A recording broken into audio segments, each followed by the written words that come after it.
Have you ever stumbled upon an old melody, a familiar scent, or a street corner you once walked, and then suddenly smiled, remembering a long-lost love story? Perhaps it was the innocent stirrings of first love, a love left unfinished, or simply someone who once held your hand in a crowded street and then one day quietly let go without a word of goodbye. Surely, each of us has an old love story nestled somewhere amidst the film reels of our memories. Whether happy or sad, whether still whole or just a remnant like the last ray of evening sun. Are you ready to open the door to your memories? Let's begin. The first letter is from Luna. To him, I don't know when I started to like you. Perhaps it was from the time you stood by me, protecting me without needing a reason. Or maybe it was from our daily messages, your warm voice, and the times you teased me like it was a habit. At first, I thought it was just fondness, the affection of a younger sister for a close older brother. But then I realized I had fallen for you, unrequitedly. Do you remember? There was a moment you jokingly said, "Be my girlfriend and I'll take care of you." I know it was just a jest, but my heart couldn't stop trembling. Even so, I still chose to laugh, to joke back as if nothing happened, because I was scared. Scared that if I took it seriously, you would leave me. Then one day, I gathered all my courage to ask you what I was to you, and you said I was just your little sister. It hurt so much.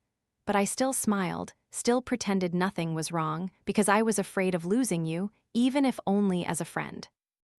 I was always by your side, watching you fall in love, then break up.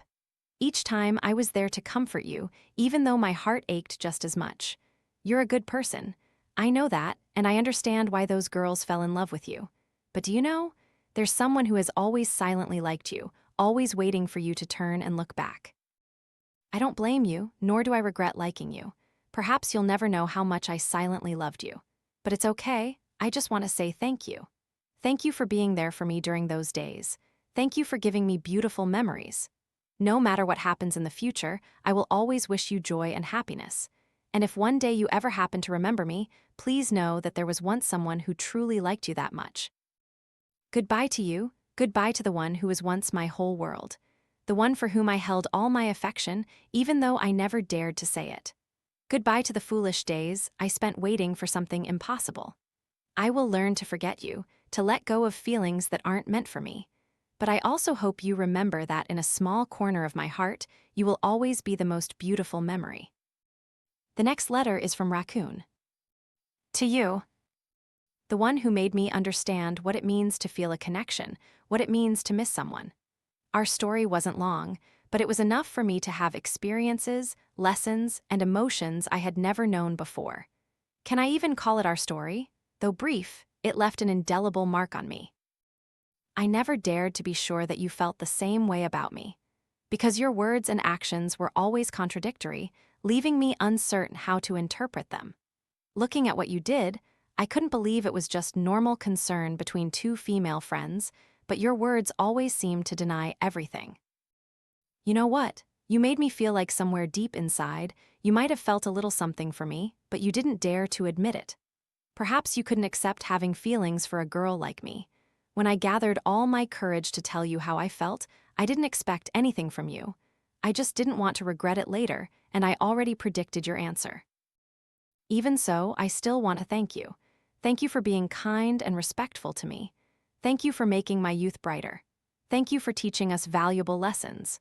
The last thing I want to say is, if one day, after going in a big circle, we ever have the chance to meet again, I hope you can be braver, dare to face your own feelings.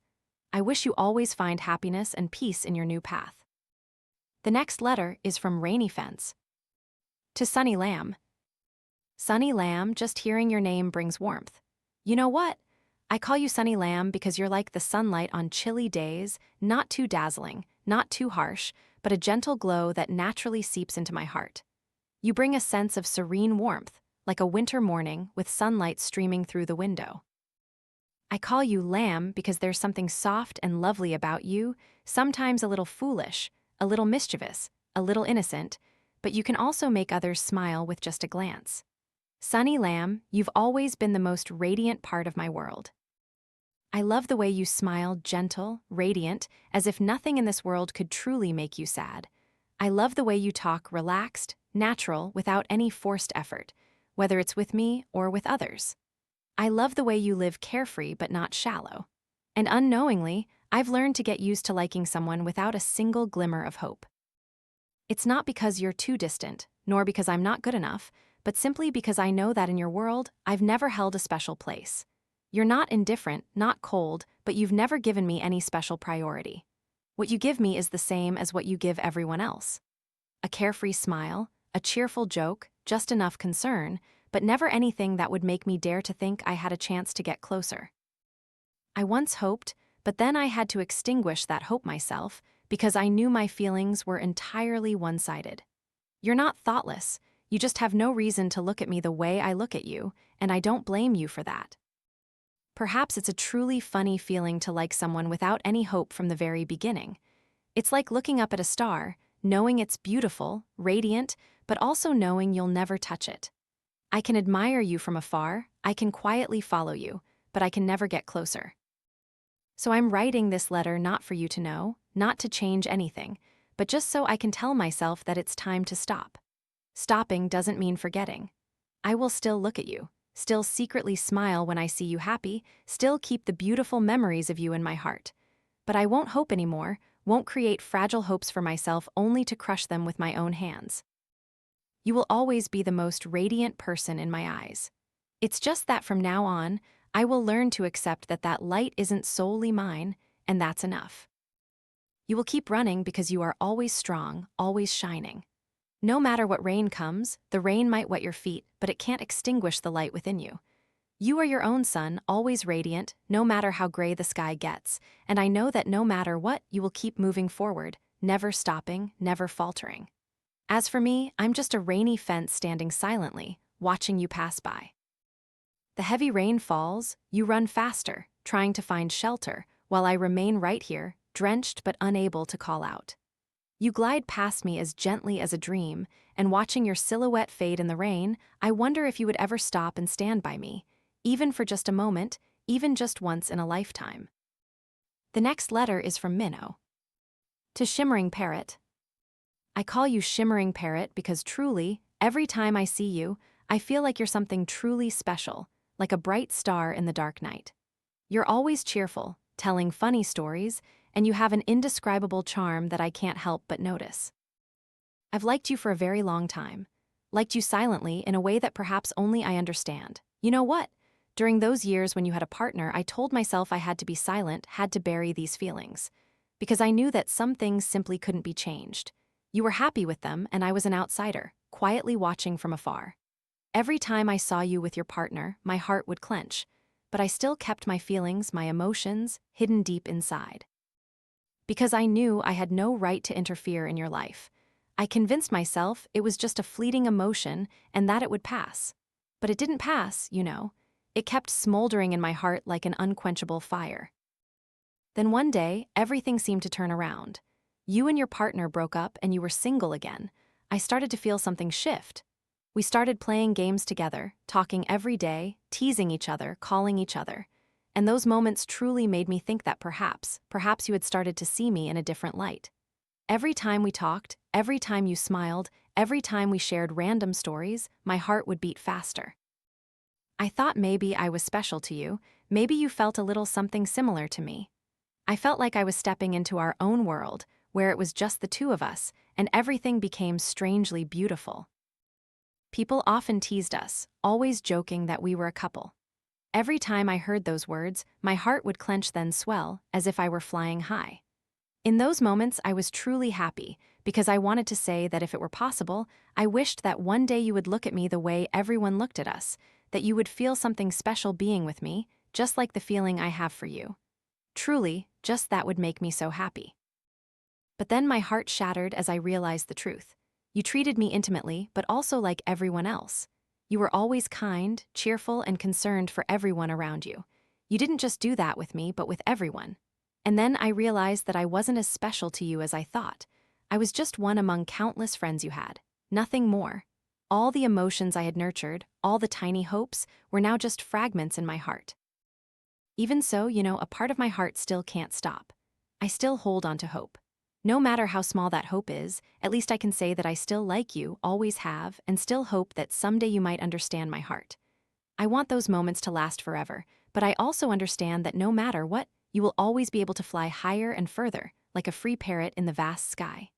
You deserve all the good things, deserve to fly to where you dream, to conquer your own aspirations. You will love more good people, will continue to shine as you always do, making everyone around you feel warm and happy. And I, no matter where I stand, whether as your close friend or simply someone watching, will always be here, admiring your growth and your steady steps. Because I know that no matter how high you fly, shimmering parrot will always be something shining brightly in my heart. And I, just a minnow, even underwater, will always look up and admire the sparkling parrot soaring high. The last letter is from Bear. To Kitty. It's been a while since we last spoke. I've gotten used to life without you by my side. I've slowly forgotten the feeling of waking up, hugging you, and saying good morning. I no longer remember the feeling of kissing you before drifting off to sleep either. How are you doing now? I hope you're doing well with your work and friends. I'm much better now. I've come to accept that you didn't love me that much. And everything I longed for was just dreams in my imagination. I no longer dream of things I don't want to see, and there's no longer any hatred in my heart. I still haven't forgotten you, but I'm no longer trying to find answers to the questions in my mind either. Everyone makes mistakes, right? Don't worry about me, I choose to forgive. I'm not angry with you anymore. I hope you can forgive yourself, and never repeat this mistake again. Cherish the next person who comes and loves you truly. I'm sorry that I couldn't be forgiving enough to accept what happened. And I hope you'll have a new beginning with someone new. Don't let yourself be taken advantage of, and don't let the past or that person disturb your happiness ever again. I hope you find your peace again. I love you and will always love you, no matter how much time passes. This love may fade a little, but you will always be a small corner in my heart. My super cool, smart, and beautiful kitty, a perfect 10. Dear friend, we can't turn back time to live forever with old things. Nor can we continue an unfinished love story where destiny has placed an ellipsis. Yet, after all, we once loved with all our hearts, lived fully for genuine emotions, and at some point in our lives, we had a truly beautiful love. If you also have a story of your own, don't forget to send it to Why Is It? Radio's mailbox, so that one day, on another episode, your story can be shared amidst the sounds of nostalgia. Don't forget to follow the channel and wait for the next episodes of Why Is It? Short transcript audio, 283 characters. Have you ever stumbled upon an old melody, a familiar scent, remembering a long-lost love story? Each of us has an old love nestled amidst our memories. Are you ready to open the door to yours? Let's begin. You said I was just your little sister. It hurt so much. Goodbye to the one who was once my whole world.